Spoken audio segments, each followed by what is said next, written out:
Je lance l'enregistrement. Donc voilà, on est tout prêt. Alors, merci à tous d'être là ce midi pour cette super conférence sur l'exit tax. Je suis vraiment ravie aujourd'hui d'accueillir Amandine Barrault, qui va être notre spécialiste sur le sujet. Donc, Amandine, le micro est à toi. Bonjour Audrey, bonjour à tous. Merci beaucoup Audrey pour l'introduction et pour l'invitation. Je m'appelle Amandine Barrault, vous l'avez compris, je suis donc fiscaliste en droit canadien et en droit français. Voilà, vous l'entendrez peut-être à ma voix et à mon accent, je suis française. Voilà, j'ai été formée d'abord en fiscalité française, je suis avocate en France et j'ai ensuite appris la fiscalité canadienne.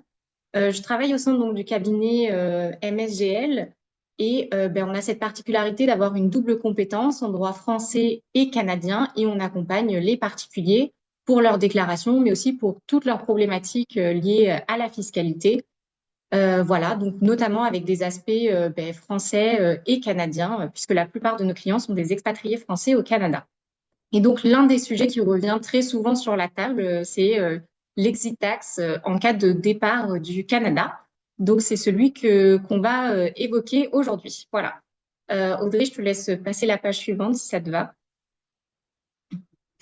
Alors, aujourd'hui, pour aborder l'exit tax, on va d'abord faire une rapide introduction pour savoir ce qu'est l'exit tax et pourquoi ça a été mis en place au Canada. Ensuite, dans un second temps, on va parler du fait générateur de l'exit tax. Donc, c'est-à-dire qu'est-ce qui va déclencher cette imposition chez vous. Ensuite, on parlera bien sûr des actifs qui sont concernés par l'impôt de départ, l'exit tax. Ensuite, on parlera du calcul. Et puis, enfin, on parlera de la déclaration et du paiement de l'impôt avant de nous intéresser un petit peu à la planification et de déterminer est-ce qu'on peut éviter l'exit tax, comment le préparer de manière opportune. Alors, Alors, commençons avec l'introduction. Oui, excuse-moi, je vais juste préciser. Alors, on a quand même un sujet assez complexe à parcourir aujourd'hui. Donc, ce qu'on va faire, c'est que Amandine va passer au travers de la présentation. Et puis, si vous avez des questions, vous pouvez d'ores et déjà les poser soit dans le chat sur Facebook, soit dans le chat dans Zoom directement pour ceux qui sont dans Zoom. Et on va prendre toutes les questions à la fin de la présentation pour que ce soit plus simple pour Amandine. ouais, exactement. N'hésitez pas surtout si vous avez des questions ou autres. Il y a des choses qui peuvent vous paraître pas claires. Les choses peuvent paraître simples pour moi parce que j'en fais souvent. Mais voilà, si vous avez des questions ou autres, n'hésitez pas. On est là pour ça aussi aujourd'hui. Alors, donc, qu'est-ce que l'exit tax? Donc, je vais employer le terme exit tax. Je vais aussi dire impôt de départ, puisque les deux se disent et vous avez peut-être entendu les deux termes. C'est la même chose. Et c'est donc un mécanisme fiscal qui a été mis en place au Canada, mais qui existe aussi dans d'autres pays, dans beaucoup d'autres pays, pour imposer les personnes qui quittent le pays sur les gains en capital qui n'ont pas encore été réalisés, qui sont latents.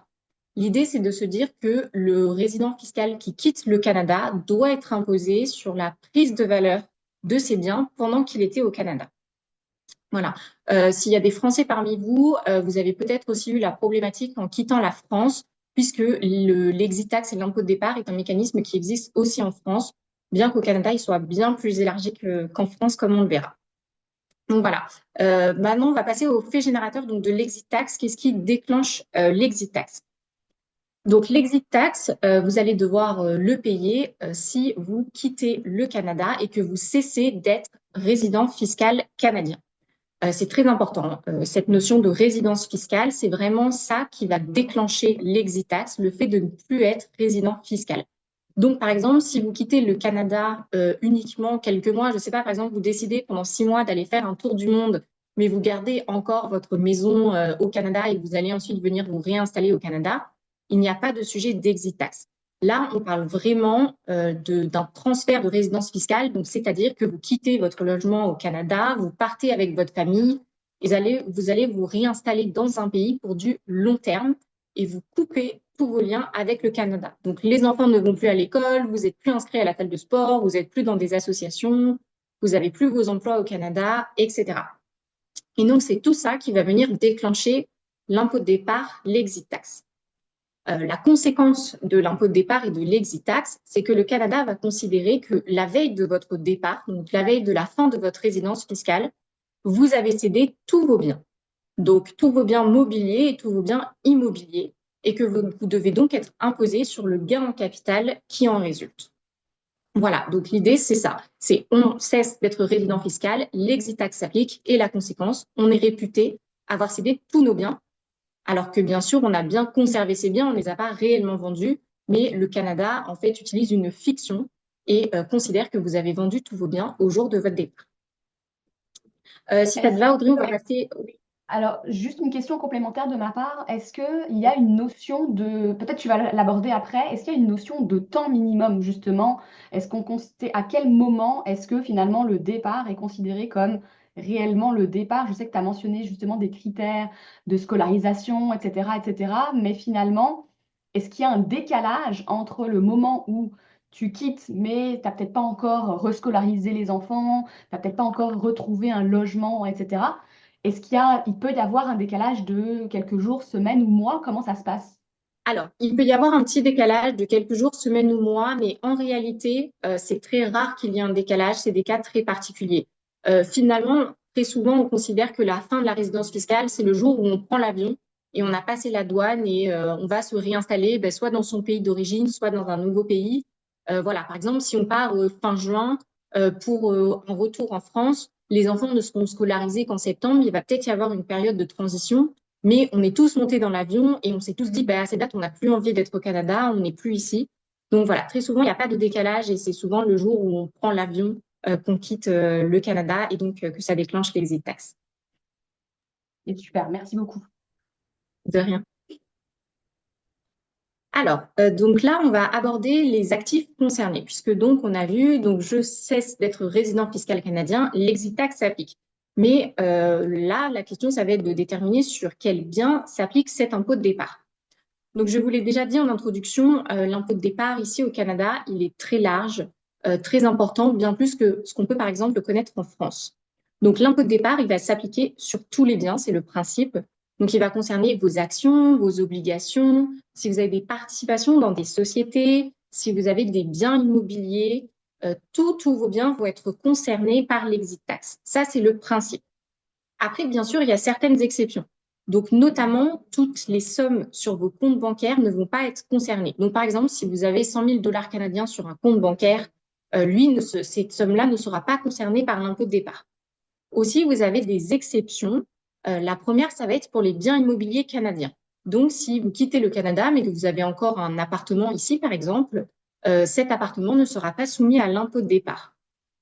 Également, tout ce qui est régime enregistré canadien n'est pas soumis à l'impôt de départ. Donc, si vous avez un REER enseigné et que vous décidez de le conserver en étant non résident fiscal canadien, vous n'avez pas à payer d'impôt de départ dessus.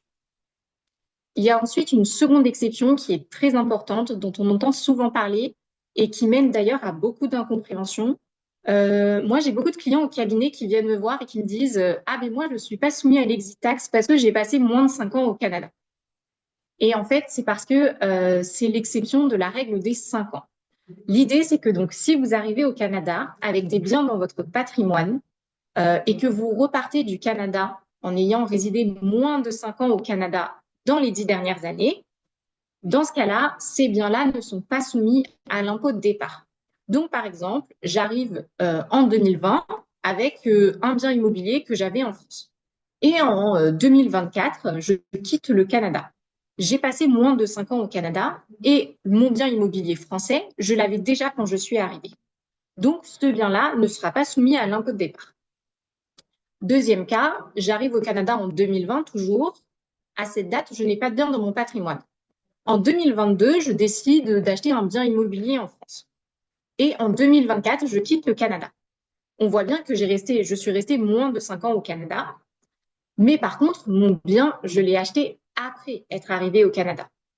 Donc, ce bien-là, il sera soumis à l'exit tax. Donc, il faut faire attention avec cette règle des 5 ans parce que la facilité, ça peut être de se dire, ah, ben, je suis au Canada depuis moins de 5 ans, donc je ne serai pas concernée. Mais attention, vous pouvez quitter le Canada avant 5 ans et pour les biens que vous avez acquis depuis votre arrivée, vous devrez acquitter de l'exit tax. Voilà, donc prudence avec cette règle. Et donc, comme je le disais, c'est 5 ans au cours des 10 dernières années. Donc ça vise les personnes qui vont et qui viennent. Donc, par exemple, si vous êtes resté 2 ans au Canada, vous repartez 2 ans en France et vous revenez, je ne sais pas moi, disons 4 ans. Quand vous partez au bout de la seconde période de 4 ans, on va considérer que vous êtes resté 6 ans au Canada pour l'application de cette règle. Et donc, tous vos biens seront soumis à l'impôt de départ. Oui, ça, c'est vraiment un point important parce que, comme tu le dis, il y a pas mal de situations justement qui sont dans ce cas-là, avec des gens qui vont venir, qui vont repartir, puis qui vont revenir et repartir. Fait que finalement, il faut vraiment comptabiliser cette période de 10 ans. J'avais une question pour toi. Tout à l'heure, tu mentionnais les comptes bancaires. Oui. Qu'est-ce qu'on considère être un compte bancaire? Est-ce que c'est juste un compte chèque courant ou est-ce que des comptes type livret A, livret de développement durable, est-ce que ça rentre là-dedans aussi? Ouais. Alors, euh, en fait, tu me poses une question, elle est parfaite parce que c'est exactement ce qu'on allait aborder ensuite sur les actifs un peu ciblés Oh, côté français. pardon, tu veux que je Non, non, passe à non, la t'as slide bien fait. d'après? Vraiment, t'as bien fait, c'est parfait. Oui, tu veux passer à la slide d'après, je pense, parce que c'est là pour le coup, Ah, voilà, qu'on parfait. focus sur certains actifs. C'est parfait, vraiment. Euh, donc, en fait, pour tout ce qui est les livrets d'épargne français, non, ils ne sont pas concernés par l'exit tax, de la même manière que les assurances-vie françaises ne sont pas concernées par l'exit tax. L'idée qu'il faut avoir pour comprendre un peu le fonctionnement et que je donne, c'est que si vous avez déjà été imposé au fur et à mesure chaque année, vous n'êtes pas réimposé à la fin. En fait, les livrets d'épargne, on impose déjà les intérêts tous les ans. L'assurance vie, c'est pareil. Tous les ans, on impose la prise de valeur au Canada. Ce qui fait que le jour où vous partez, on ne va pas à nouveau vous imposer puisque vous avez déjà payé de l'impôt sur tout ça. Donc, en effet, les comptes chèques ne sont pas concernés, mais tout ce qui est livret d'épargne ne sont pas concernés non plus et les assurances vie non plus. Voilà. À l'inverse, par contre, vos biens immobiliers que vous avez en France sont, eux, concernés par l'exit tax. Et si vous avez aussi des participations dans une société française, par exemple, je ne sais pas si vous avez une SCI familiale avec vos parents, il faut y penser, mais parce que ça peut aussi être soumis à l'exit tax. Voilà. Donc, le champ d'application est vraiment très large. Et la question qui va se poser ensuite, une fois que on a déterminé quel bien était concerné, ça va être de pouvoir valoriser ces biens, notamment pour les biens immobiliers, parce que il va falloir connaître la valeur du bien au jour où vous partez du Canada. Et donc, la question que me posent souvent les clients, c'est comment je fais pour avoir cette valorisation? Qu'est-ce qui est accepté comme estimation, etc. Alors déjà, ce que je déconseille, c'est de donner une estimation personnelle. Parce que nous, déjà, on a toujours tendance à surestimer le bien. Et puis si un jour, il y a un contrôle de l'ARC, ils vont vous dire sur quoi vous vous êtes appuyé. Si vous dites, ah, je me suis dit que ça valait tant, ils vont pas l'accepter. Donc l'idée, c'est d'aller voir, par exemple, l'agence avec qui vous travaillez souvent, l'agent immobilier, et puis vous lui dites, est-ce que vous pouvez m'estimer la valeur de ce bien à la date du départ? Voilà, l'idée, c'est toujours d'avoir un acte. Si, par exemple, le bien, vous l'avez acquis depuis, je sais pas moi, moins d'un an, par exemple, et que vous estimez que le marché, il n'a pas beaucoup pris de valeur, on peut utiliser l'acte notarié français pour attester que le bien vaut telle somme. Voilà. L'idée, c'est toujours d'avoir un document écrit d'une personne qui est tierce, finalement, pas qui provient de vous-même, pour pouvoir justifier de cette valeur. Et il y a aussi, on entend très souvent la tranche vous savez, comment on peut bien valoriser le bien pour que ça nous serve au moment de l'impôt de départ. Moi, ce que je dis toujours aux clients, c'est que, par exemple, les agents immobiliers en France, ils ont toujours tendance à donner une valorisation par rapport à une tranche. Donc, ils vous disent, par exemple, j'estime que le bien, il vaut entre 150 000 et 170 000 euros. Là, moi, je dis aux clients, ce qui est plus avantageux pour vous, c'est de prendre les 170 000 euros en valeur de sortie plutôt que les 150 000. Voilà, donc il faut jouer un petit peu, si on nous donne deux valeurs, on va prendre celle qui nous avantage le plus. Mais l'idée, bien sûr, c'est jamais d'avoir une estimation qui est totalement incohérente. Donc le bien qui vaut 150 000, on ne va pas du tout le mettre à 1 million, bien sûr. Voilà. Je pense qu'on reviendra peut-être un petit peu là-dessus, mais je pense que c'était important de l'aborder en même temps que les biens immobiliers. Voilà. Donc maintenant, passons au calcul de l'exit tax. Alors, donc, le calcul de l'exit tax. Comment s'applique cet impôt et qu'est-ce qui est imposé? Donc, pour appliquer l'impôt de départ, on va devoir regarder la juste valeur marchande du bien au moment du départ. Donc là, c'est ce que je vous disais, c'est là qu'on va avoir besoin d'une valorisation d'un agent immobilier. Et de cette valeur-là, on va déduire la valeur du bien au jour où vous êtes arrivé au Canada.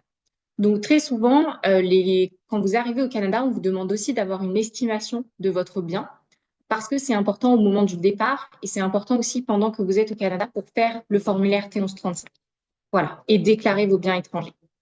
Donc voilà, l'exit tax, c'est comme ça qu'on calcule le gain. On prend la valeur au jour du départ moins la valeur au jour de l'arrivée et on détermine ainsi ce qu'on appelle un gain en capital.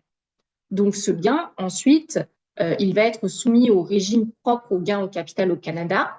Donc c'est-à-dire que sur le gain que j'ai déterminé, je prends 50% de ce gain et je l'intègre dans votre revenu imposable de l'année.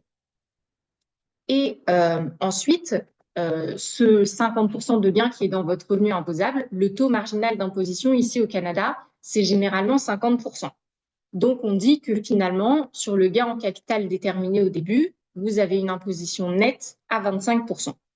Pour expliquer tout ce jargon, je vais vous prendre un exemple chiffré parce qu'on s'est dit que ce serait beaucoup plus facile et parlant pour tout le monde. Donc, imaginons que vous avez un bien immobilier qui, au jour de votre arrivée au Canada, avait été estimé à 300 000 dollars canadiens. Au jour de votre départ, ce bien, il vaut 500 000 dollars canadiens. Donc là, vous avez un gain en capital présumé de 200 000 dollars canadiens. Ça, c'est le calcul de l'exit tax, la base.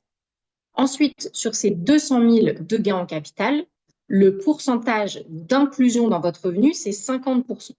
Donc, sur les 200 000, il y a 100 000 dollars qui vont être ajoutés à votre revenu imposable de l'année. Donc, si vous avez des revenus d'emploi au Canada ou par exemple des revenus de placement, eh ben, on va leur ajouter 100 000 dollars de gains en capital pour l'année du départ.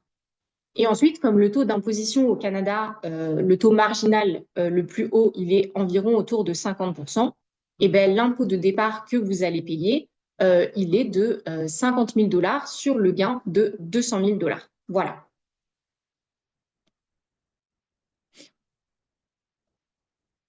Donc, voilà comment se calcule l'exit tax.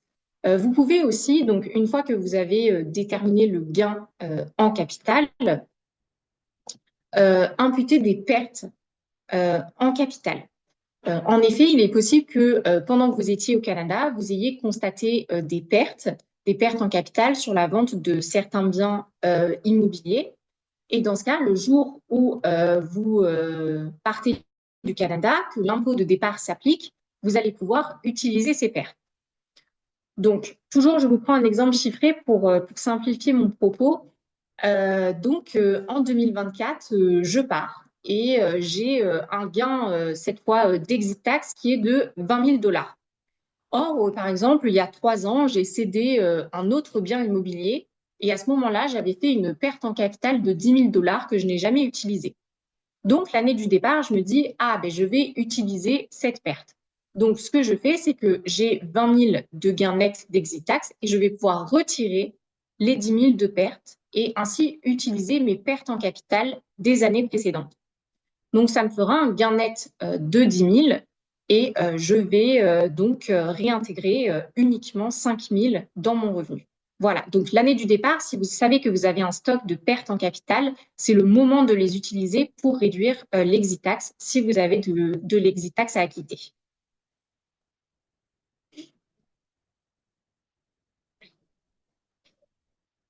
Alors, maintenant, parlons de la déclaration de l'exit tax et du paiement de l'impôt qui est associé.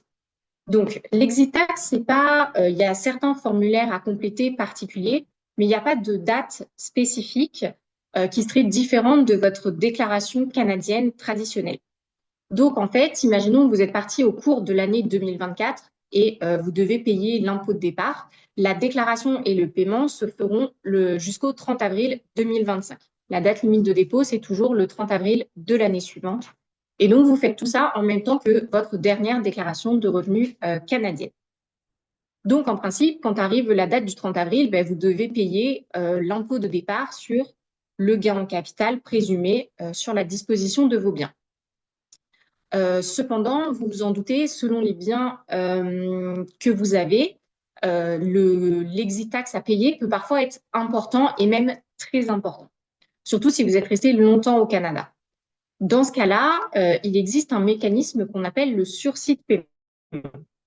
Donc ça, c'est un mécanisme où on va aller voir l'administration fiscale canadienne, on va aller voir l'ARC et on va lui dire, bah, écoutez, là, l'impôt de départ à payer, il est très important. Moi, j'ai pas vendu mes biens, donc j'ai pas les liquidités pour payer cet impôt de départ. Donc, je vous demande de reporter l'imposition. C'est-à-dire que je ne payerai pas l'imposition maintenant, mais je le payerai plus tard, au jour où je vendrai le bien ou alors au jour où je donnerai le bien. Ce choix, il faut le faire donc au plus tard le 30 avril, en même temps que votre déclaration. Et surtout, ce choix implique que vous devez constituer des garanties. Parce que l'administration, elle va vous dire, d'accord, vous ne voulez pas payer l'impôt maintenant, mais moi, j'ai besoin d'avoir une garantie pour être sûr, en fait, que vous allez payer l'impôt le jour où vous allez vendre le bien. Et donc, elle va vous demander de constituer des garanties.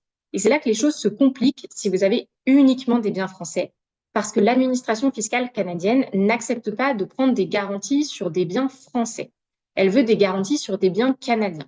Donc, si vous avez un bien immobilier au Canada, éventuellement, vous pouvez faire prendre une garantie sur ce bien. Mais si vous n'avez pas du tout de bien au Canada, ça va être très compliqué de demander le sursis de paiement. Et d'ailleurs, ce qu'on constate en pratique, c'est que la plupart des expatriés qui rentrent en France ne demandent pas le sursis de paiement parce qu'ils ne peuvent pas constituer de garantie au Canada. Et donc, ben, tout simplement, on ne fait pas de formalité auprès de l'administration parce que ce sera automatiquement refusé. Voilà. Aussi, je vais peut-être évoquer rapidement une question que Audrey, je sais, a souvent, puisque je sais qu'il y a des gens parfois qui quittent le Canada, qui ont encore un bien immobilier au Canada, et donc le notaire leur demande des certificats de conformité. Les certificats de conformité que le notaire demande et la retenue que le notaire fait quand vous êtes non résident fiscal canadien et que vous vendez un bien, c'est vraiment très différent de l'impôt de départ et de l'exit tax. Dans les deux cas, l'idée, c'est que ben, forcément, le Canada et l'ARC veulent que vous payiez votre impôt. La différence, c'est que pour l'impôt de départ, ce qu'on impose, c'est vraiment le gain que vous avez réalisé sur le bien en question. Alors que d'un autre côté, pour le notaire, en fait, si vous ne lui fournissez pas de certificat de conformité, il est obligé de faire une retenue, lui, mais sur le prix de vente total du bien et pas seulement sur le gain. Donc la retenue du notaire va être beaucoup plus importante. Et bien sûr, ce n'est pas les mêmes contribuables qui sont concernés puisque l'impôt de départ concerne des résidents fiscaux canadiens qui quittent le pays, alors que les certificats de conformité, ce que vous demandent les notaires, c'est vraiment dans le cas où vous êtes devenu non-résident fiscal canadien et que plus tard, vous cédez votre bien immobilier canadien. Voilà. Ouais, alors merci du coup pour cette précision-là, parce que moi je trouve qu'ici il y a vraiment deux points hyper importants à retenir. Le premier, et puis vraiment les discussions qu'on a eues ensemble avec toi, Amandine, sur le sujet m'ont vraiment Ouais. aidé à mieux comprendre ça. C'est que finalement, l'exit tax, comme tu disais, comme on n'a souvent pas la possibilité d'avoir des sursis de paiement, c'est hyper important de le garder en tête au moment du départ, ou si on sait qu'à un moment donné, on prévoit potentiellement rentrer, parce que ça va Oui, représenter des dépenses importantes qu'on n'aura pas nécessairement possibilité de provisionner ou de reporter. ça, Donc exactement. ça, c'est vraiment quelque chose auquel il faut penser fortement. Et le deuxième point que tu as abordé aussi, c'est ça, c'est la confusion qu'il peut y avoir entre l'exit tax et la retenue du notaire. Et tu précisais quelque chose la dernière fois qu'on avait échangé sur le sujet aussi, c'était que finalement, et là tu l'as dit, cette retenue au notaire s'applique pour les non-résidents Oui. au moment de la vente notariée. Donc, c'est là où des fois, potentiellement, il peut y avoir une confusion de la part des notaires parce que techniquement, si on est encore au Canada au moment de la vente de la propriété, on est encore résident canadien. Donc, techniquement, la retenue ne devrait pas s'appliquer. Mais il y a des notaires qui font du zèle. C'est un peu ça, non? Bah, il y a des notaires, je pense, qui sont un peu frileux sur parce que ils ont vraiment des obligations liées à ces certificats de conformité. Et eux, ils sont un peu frileux de se dire, ah, mais ils vont partir bientôt. Si la date de la résidence fiscale qu'ils me donnent n'est pas la bonne, peut-être que finalement, ils sont déjà non-résidents et que je devrais faire la retenue. Donc, c'est vrai que ben, je sais que j'ai beaucoup de clients, ils sont parfois obligés de discuter avec le notaire pour lui expliquer la situation, lui dire, non, on n'a pas encore quitté le Canada, donc ne faites pas la retenue. En effet, parce que la retenue, comme tu l'as précisé, c'est une retenue sur le prix de vente et non pas Exactement, sur le net vendeur, oui, le c'est net ça. vendeur. Donc Ouais, finalement, quand on fait la retenue sur le prix de vente, s'il nous reste une hypothèque sur la propriété, des fois, la retenue est plus importante que le montant qu'on a à payer à la banque. Donc, comme le notaire est obligé de payer la banque, en fait, finalement, ça vient s'ajouter au montant, comme tu l'as dit, c'est pas le même contribuable que l'exit tax, mais malgré tout, si le notaire ne veut pas démordre de ça, ben, ça fait un montant supplémentaire à avancer pour être capable ouais, de rembourser la banque. Donc, ça rentre en ligne de compte quand même. oui, totalement. Mm. Merci pour ça. Mais de rien. Je passe à la suite. Ouais. Donc, la suite, c'est qu'est-ce qui se passe ensuite si vous vendez le bien? Parce que là, vous êtes parti du Canada, on vous a taxé comme si vous l'avez vendu, sauf qu'en réalité, ce bien, vous l'avez toujours dans votre patrimoine. Donc, dans le cas où vous avez demandé le sursis de paiement et que, qu'il a été accepté, dans ce cas très particulier et assez rare, dans ce cas-là, si vous vendez le bien, ça déclenchera l'imposition dans le pays où vous êtes résident fiscal au moment de la vente et aussi au Canada, puisque l'ARC a décidé de reporter votre impôt. Ça, c'est vraiment un cas très particulier. Le cas le plus classique, c'est que vous avez déjà payé votre impôt au Canada au moment du départ, et puis quelques années après, je ne sais pas, vous êtes rentré en France et là, vous décidez de vendre le bien en France. Potentiellement, vous allez payer de l'impôt dessus en France aussi. Et il faut vous dire qu'à ce moment-là, très souvent, l'administration fiscale de votre pays de résidence n'acceptera pas d'imputer l'impôt que vous avez payé au Canada au moment du départ. Donc, en fait, sur cette prise de valeur du bien pendant que vous étiez au Canada, vous avez forcément une double imposition qu'on n'arrive pas à effacer malgré la convention parce que le moment d'imposition n'est pas le même, en fait, entre les deux pays. Et c'est ce qui fait qu'on ne peut pas effacer la double imposition. Voilà. Alors maintenant, comment peut-être limiter l'impact de l'exit tax? Quelles peuvent être les pistes de réflexion pour cela?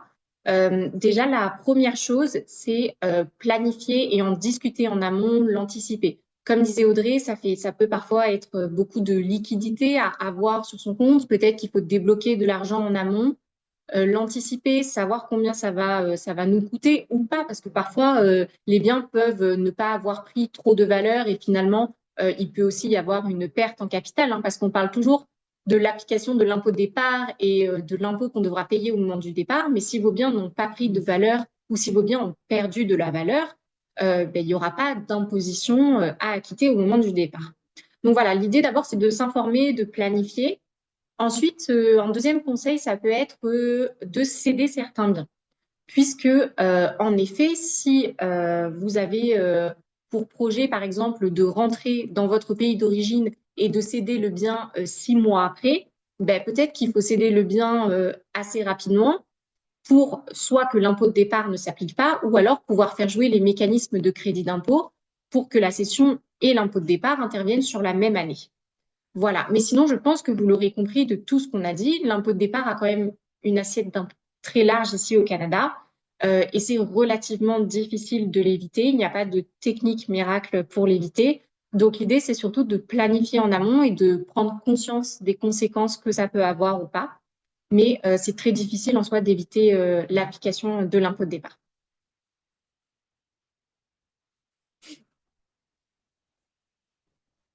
Maintenant, c'est le moment pour vos questions, si vous en avez. Peut-être que Audrey, tu as commencé à réunir des questions qu'il y avait. Oui, en effet. Alors, c'est le moment à tout le monde de commencer à penser à vos questions et à les mettre dans le chat.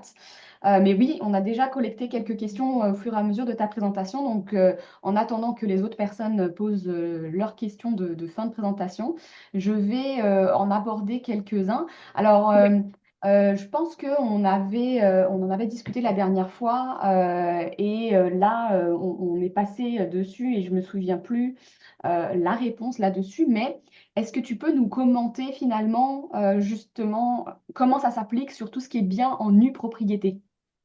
Alors, oui, ça t'applique aussi l'exit tax pour le coup pour les biens en nue propriété parce que la nue propriété de votre bien peut avoir pris de la valeur et ces biens-là ne sont pas exclus du champ d'application de l'exit tax. Donc, en effet, pour ce qui est de la nue propriété des biens, ça va être le même fonctionnement en fait, mais pas sur la valeur totale du bien, seulement sur la valeur de la nue propriété du bien. Ok, parfait.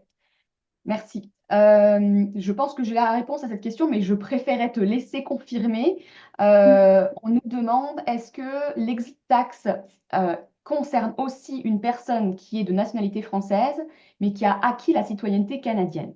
Oui, alors il faut comprendre, c'est vrai que je ne l'ai pas reprécisé, mais l'exit tax, ça va s'appliquer à toutes les personnes physiques qui quittent le Canada, peu importe votre nationalité. Donc même si vous êtes un Canadien et que vous êtes né au Canada, que vous avez la citoyenneté canadienne, peu importe, le jour où vous quittez le pays et que vous mettez fin à votre résidence fiscale, vous serez soumis à l'exit tax.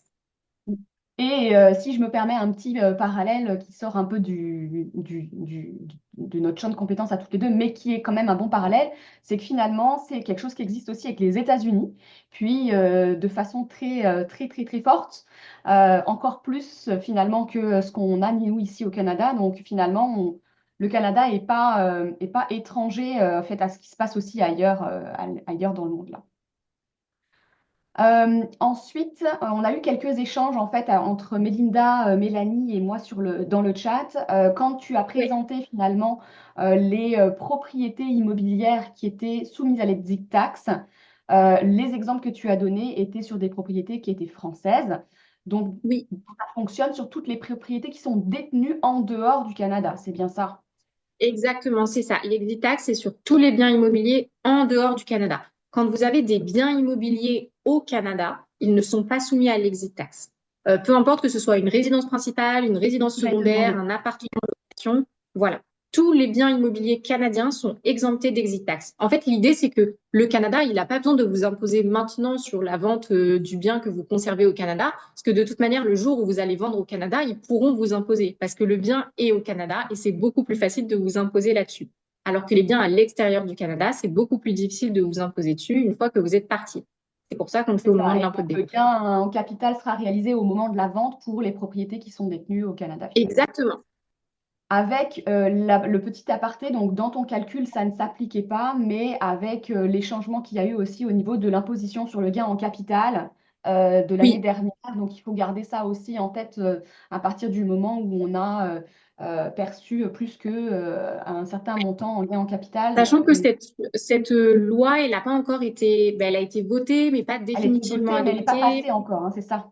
Exactement, c'est ça. Elle n'est pas encore passée. Donc, pour l'instant, on attend un peu dessus. Mais en effet, ensuite, quand les gains en capitaux dépasseront 250 000 $, on réintégrera non plus 50%, mais deux tiers, en fait, du gain dans le revenu. Donc, Ah, ça augmentera l'imposition sur les gains en capitaux.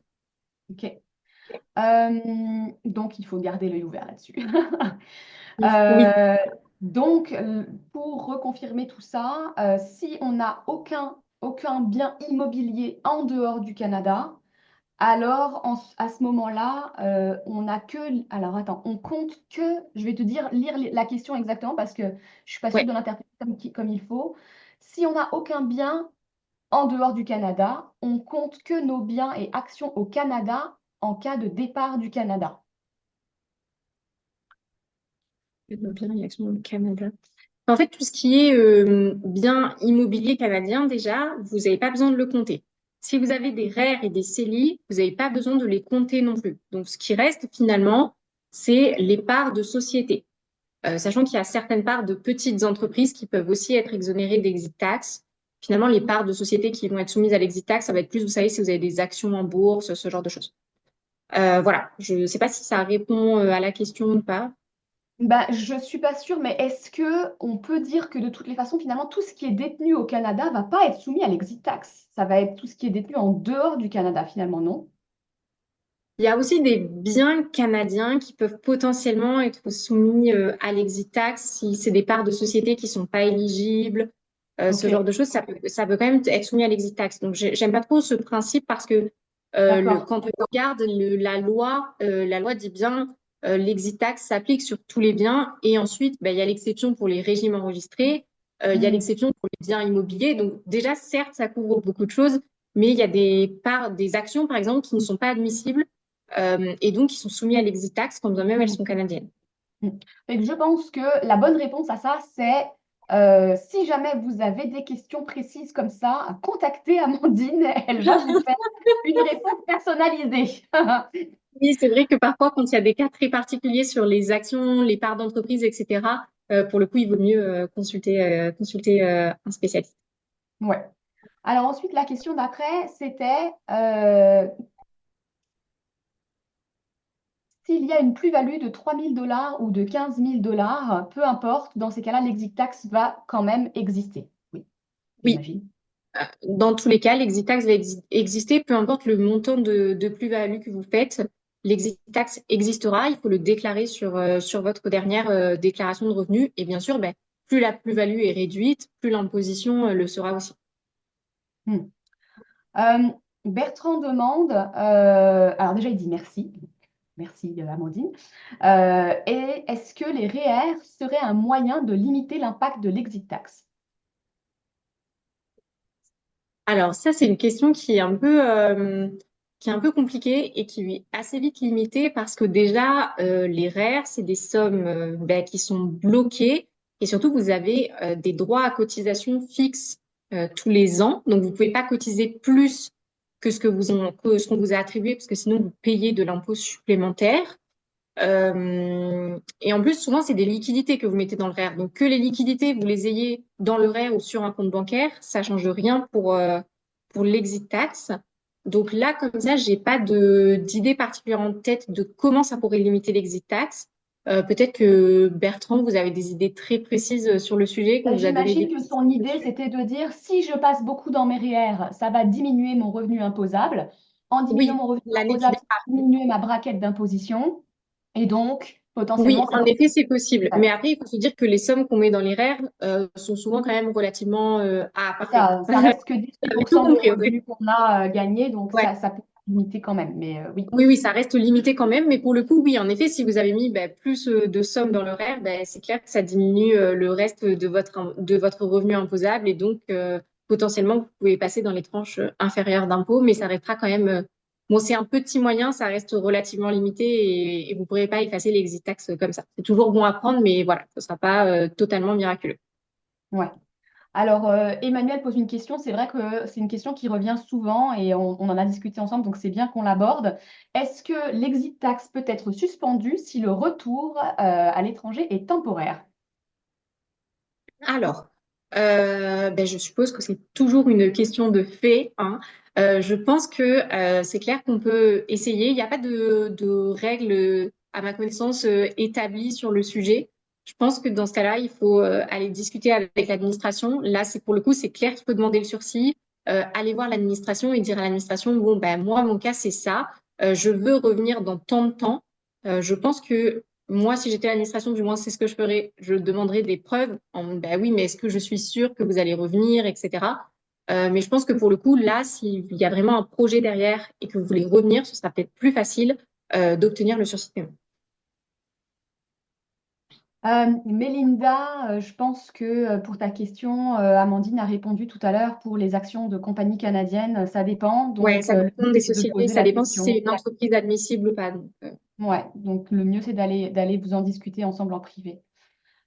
Julie, alors imaginons qu'on a acheté un bien en octobre 2019 avec une arrivée en décembre 2019 à une valeur X déclarée sur la T1135 en 2020.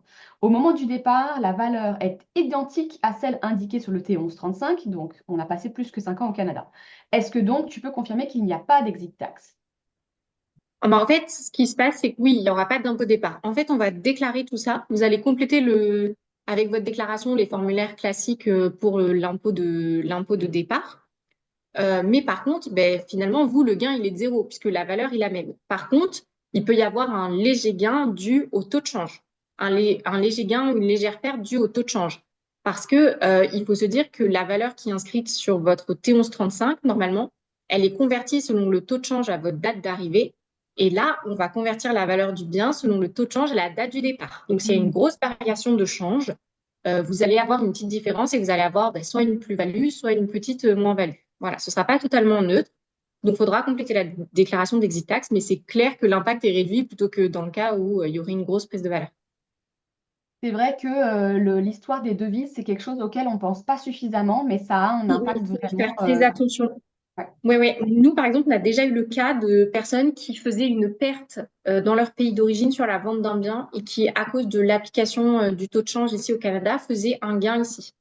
Mm. Donc ça, il faut être prudent et y penser. Donc voilà, ce ne sera pas totalement neutre. On a toujours ce petit Mm. écart avec le taux de change. Super, merci. Alors écoute, on a fait le tour de nos questions. Il n'y a pas eu d'autres questions qui sont rentrées entre-temps. Je pense que il me reste à te remercier. Vraiment, merci beaucoup pour cette présentation. Je pense que c'était très clair. Euh, Merci à toi. euh, Pour les personnes qui sont en ligne, vous verrez que le lien va être disponible en replay. Donc n'hésitez pas à aller le re-regarder et à le partager autour de vous.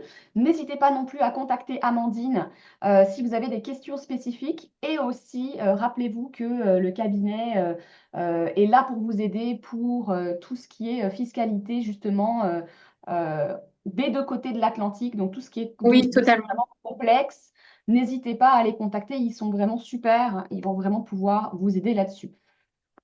Oui, Mathilde, il y a des nouvelles présentations qui vont sortir. N'hésitez pas à re-regarder dans l'invitation. Vous avez les sujets prévus qui vont arriver. On va communiquer très prochainement sur les prochaines. De mémoire, je pense qu'il y en a une en mai ou en juin. On Ouais. pourra vous revenir là-dessus. Contactez-nous. On va pouvoir vous reconfirmer tout ça. Merci tout le monde. Merci Merci, Amandine. merci beaucoup, Audrey. Merci beaucoup. Bye bye.